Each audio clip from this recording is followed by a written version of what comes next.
breaking news that is coming in at the moment. The mid-air scare continues as the plane touched the runway in Patna and took off again. It took 4 rounds before landing again. This is an Indigo flight 6E2482 coming from Delhi that took off again after landing at the Patna airport.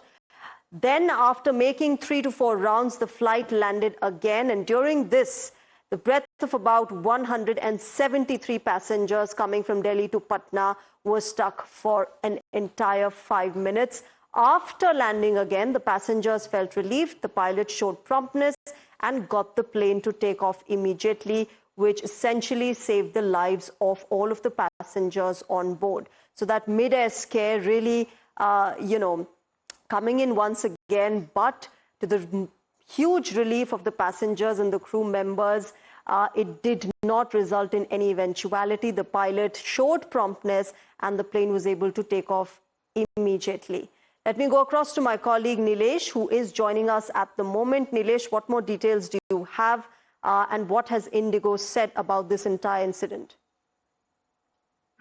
Willis, as far as what you are picking up is what we also understand that Patna bound Indigo aircraft had to face this difficulty, wherein 174 passengers had this closed shape. A scary situation developed when the flight was unable to take off, and which is why the landing took a lot more than what was required. Around 4 rounds is what the aircraft had to take. It was a flight identified as 6E2482 on Wednesday, wherein this flight had this difficulty. For 5 minutes, the passengers had to face this trouble, and the landing gear had this issue, is what we have been given to know. Okay. All right, Nilesh, thanks very much for joining us with the details. Ladies and gentlemen, it's time for a short break at the moment. News and updates will continue on the other.